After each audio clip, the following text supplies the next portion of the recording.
Oh, okay, so everyone keeps asking me to do Onward next, and I even ran a poll, so here we go. If you haven't watched the movie yet, go watch it. It's probably on Disney Plus by the time you're watching this video. And if not, it's also on Amazon right now, which is where I watched it. And I'll put the links for both those locations in the description. Now, as soon as Colt Bronco here lets us go, I'll show you everything you missed in Pixar's movie, Onward.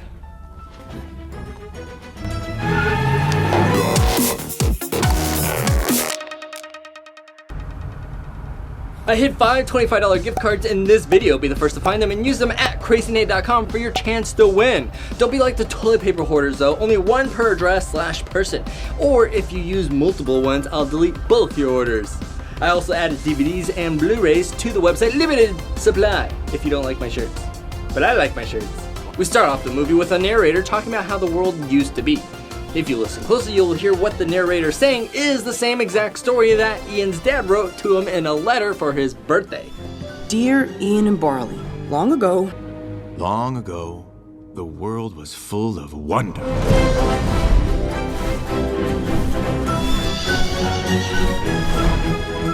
It was adventurous, exciting, and best of all, there was magic. And that magic helped all in need, but it wasn't easy to master, and so the world found a simpler way to get by. In fact, the voice that we're hearing in the beginning of the movie is actually his dad. If you compare the voice of the intro voice to the voice of the cassette player, you will find they match. I know. Well, let's find out. And best of all, there was magic. When Ian and Barley are going on Ian's birthday quest, they get stuck at a toll booth. And usually we see a troll under a bridge. But in this case, even though the troll is on top of the bridge, it's still under the bridge with a sign that says under bridge. And if you look at the right, we will see the pizza plant truck. Another Easter egg that gets almost as much attention as the pizza plant truck is the famous A113. Onward is the first time we hear this famous Easter egg in an audible form. Listen to the police radio at the end and you will hear they have a A113. We got a 113 in progress. All units report. We got a 113 in progress. All units report. Duty calls. And maybe it's hard to read, but on Mom's bumper we see a parking permit that appears to have a 113. But I can't confirm this because Amazon won't let me watch in high definition. There's more pizza stuff going on here though. If you look at the cooler in the back of the van sliding around, you will see it has a Pizza Planet sticker on it. But here's the thing, it doesn't actually say Pizza Planet. No, in this case it says Pizza Realm. And we see this a few times in the movie, obviously playing a pun to Pizza Planet. And in fact, there's even a Pizza Realm restaurant in the movie. If you look when Laura Lightfoot rescues the Manticore from the cops, they drive right past the sign that says the Pizza Realm. But if you pause the video right here, you will see that Pixar decided to save some time by using the good old copy paste tool. And they just changed the color of the top so it wasn't so obvious. But if you look closely, that's Pizza Realm 2, just like over here. And they use all the exact same signs right below it. But then again, maybe they just have many Pizza Realms in their town, because if you look on the fridge inside the house, you will see a menu for the Pizza Realm.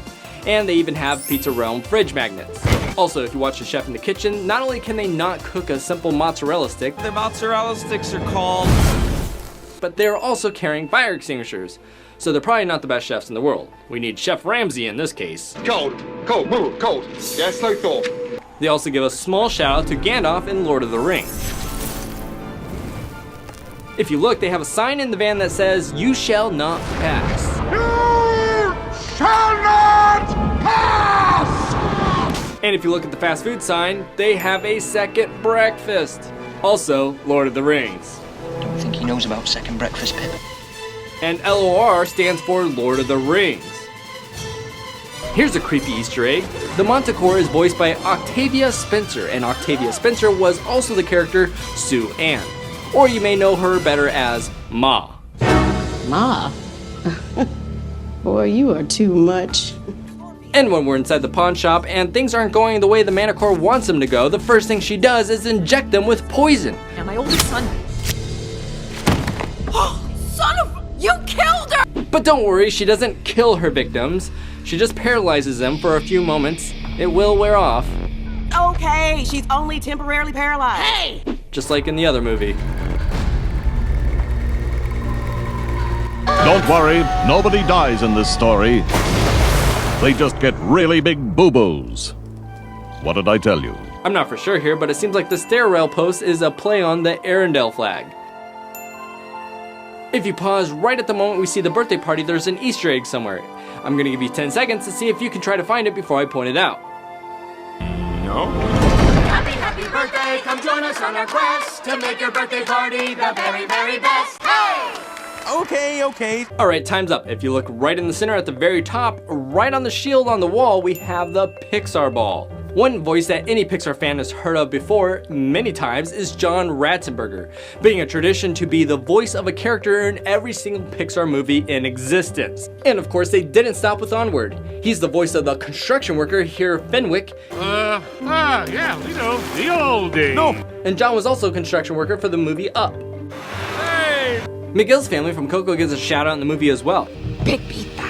You probably remember Pepita, the loyal spirit animal, who was responsible for Mama Imelda. Well, we can see that spirit animal over on the shelf in the background.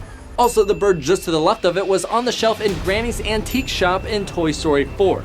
They also have a claw machine in Manticore's Tavern. This is ludicrous. No, it's not a rocket ship claw machine full of aliens, but instead of a claw, it has a gauntlet. But no, it's not just any gauntlet, it's the Infinity Gauntlet from Marvel Universe. Not only do we see this in the tavern, but if you rewind to the very beginning of the movie, in the arcade we also see 2 of these claw machines. 1, 2, 2. And just to verify it's from Marvel, if you look on the side of the claw machine, you'll see the gauntlet is holding the time stone, which makes total sense because the movie is from a different time. They're also looking for a Phoenix gem, which is orange, and it will allow them to see their dead loved ones. Just like the orange soul stone, which allows you to see dead loved ones. Another possible Marvel moment is Captain Marvel. How do I look? If you look when they're entering the cave, it looks like a Captain Marvel logo sitting at the top. Some of the points aren't as long as they need to be though to be that logo, but it does have all the right amount of points. Here's another Marvel moment. Chris Pratt plays as Star-Lord in Stan Lee's universe, and he always has a mixtape when he's going on a journey or fighting somebody or something crazy like that. So surprise, surprise, Barley, who's played by Chris Pratt, also has his own mixtapes when he goes on adventures. Barley also has the Infinity Gauntlet patch on his jacket, which is kind of ironic being that it's Star-Lord's fault that we lost the gauntlet in the first place. It's also his fault that Tony's dead, and if it wasn't for him, Tony would still be here, and that's probably why Pixar broke his left hand, because that's the hand that would hold the gauntlet. Every time that little mixtape dancing lunatic tries to do something, he also has a pin on his jacket with the number 7. It's probably a reference to when Chris Pratt played as one of the Magnificent Seven. They also spend the entire movie trying to get a Phoenix gem so they can bring their dad completely back. And on the back of Barley's jacket is a symbol for the Phoenix bird. And in the cave they also have this bug in it. I could be wrong here, but I think it's a Cybug from Wreck-It Ralph. Look at this, it has long pinchers on it just like a Cybug, and it has a green backside just like a Cybug. But I want to ask you, what do you think? Is it a Cybug from Wreck-It Ralph? Or is it a random bug? Or an Easter egg to the next movie, Soul? One thing that is for sure though is that shield. It's one of the shields from Brave. We also see a sword from Brave in the pawn shop. In Manticore's Tavern, if you look next to the map, That's it! you will see a symbol for the kingdom of Dunbrock, which is from Brave. The map also has a wilderness that references to Brave, Yes. literally calling it the Brave Wilderness. Then next to that they have Loch Lake, where they almost had a Loch Ness Monster in the movie Brave, but they decided to shelve that idea. But they did tease us with a little tiny Loch Ness Monster in their map, and now we have them teasing us again with the Loch Ness Monster. I'm gonna stop for a moment here and predict the future. I think they shelved the Loch Ness Monster because they decided it would be a good enough story to tell all by itself, to make a movie surrounded by the Loch Ness Monsters. So you heard it here first, Pixar is going to make a movie about the Loch Ness Monster. Someone else that was brave that we seem to point out a lot lately is Indiana Jones. He's a classic adventure seeker, and there's quite a few old school video games of him. Represent. And if you've seen Indiana Jones The Last Crusade, you will recognize that just like how Ian had to cross an invisible bridge over an endless pit, he too had to cross an endless pit by walking across an invisible bridge. There's Deja Vu. Wait! It's some kind of puzzle! We gotta figure it out! And the floor is full of riddles.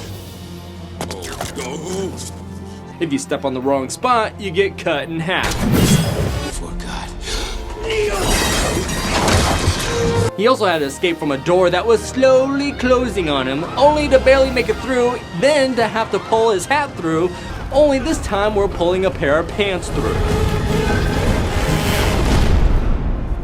There's deja vu. Also, their final escape requires someone to stand on the pressure plate the entire time in order for the roof to stay open. And the second someone steps off of that plate, the roof closes. But then when they pull Dad back up, no one's on the plate, but the roof stayed open. Unless, of course, the room finally filled up with enough water that the pressure from the water is enough to keep the hatch open. But if that's the case, it still didn't open up when the room was completely full of water and they took their last breath. I'm sure you remember Triple Dent Gum from the annoying gum commercial in Inside Out. The song from the gum commercial. Well, we see it in the swamp gas station. Ian also has a pack of gum in his bedroom. And the reason why we see bubblegum as one of the Easter eggs that Pixar likes to use in their videos is because back in the earlier days of Pixar, they actually made a commercial for bubblegum for making money. That's how they paid their bills. Commercials. Another thing that you can find in the swamp gas station, look at the counter. You recognize that the cup is from the Poultry Palace. That's from Pixar short, Small Fry. Then there's also Park Avenue candy bars, which matters because Pixar is located at 1200 Park Avenue. When Barley runs to the bathroom, he's carrying a key tied to a license plate. If you look at that license plate though, it's an Easter egg. Here, let me flip it over and color it a little bit so it's easier for you to see. It says, Pixar Animation Studios was created in February of 1986. Magic. Remember that holy cup that was fought away from the dragon in the beginning of the movie? Basically stolen? Well, it ended up in the pawn shop. Also, if you remember the seashell necklace from the antique store in Toy Story 4, we can also see it behind the glass display in the pawn shop. And some people think this is from Little Mermaid. It could be, but I don't think it's a perfect match. But if you want to gray the area and squint your eyes, it's the same seashell from Little Mermaid. But this guitar though, if you thought it was Andy's guitar that was also in the antique shop and was also in Andy's bedroom, it's not. If you look at the little corner there, it doesn't have the little doohickey thing there, whatever that's called. I don't play the guitar, obviously. What is from the pawn shop though is the Pet Dragon's Chew toy. If you watch everything you missed in Toy Story 4, then you remember the dragon we found in the antique shop that came from Bao. I still don't know how to say that. Well, we find it again in this movie on the shelf above Mom's workout. It also shows up a few times in Manicore's Tavern on the checkout counter as a cheap little knickknack you can buy. This is probably why Barley knows about this place existing, because his mom took him there as a kid and bought the souvenir. In the grand battle against the cursed dragon spell, when Barley is light-footing away from the dragon, he takes out the old reflector he picked up in memory of his van and he throws it to distract the dragon. This looks a lot familiar. Where did I see that? Jurassic Park. Yeah, Jurassic Park did that. When Malcolm tries to distract the T-Rex so they can save the kids. And then the poor lawyer just gets eaten. This movie was also full of foreshadowing, like Barley constantly warning Ian about a swamp. A boy of 16 would have his strength tested in the swamps of despair. Then later on, they get stuck in a modern day version of a swamp. That's why everything is wet and green, because that's what a swamp looks like. And that's also why it's swamp gas instead of Dinoco gas, because typically we would see Dinoco gas everywhere. And then even Mom and the Beast get to see a swamp gas truck. Also, when they're running from the law, if you watch closely, there's a sign that says, "Watch for falling rocks," again hinting to what's about to come next. Another time is when Barley warns Ian about the gelatinous cube the second he warns him though. But if you end up inside a gelatinous cube, you are on your own. Look, the light turns green. Just like when they finally see the gelatinous cube, they turn green. Oh no. Oh yeah! When Dad finally disappears for the final time, the sky turns purple. This is the same exact color that his socks were from the very beginning. Then lastly, if you look in the dining room, behind Officer Bronco, we have the Luxo lamp.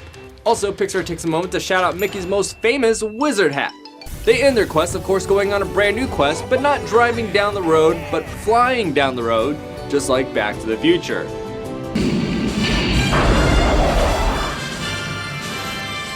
Thanks for going on this magnificent quest with me. Alas, our journey has to end, but I'm already in search for our next adventure. Comment what movie you want to journey to next, and maybe you'll be featured in our next video.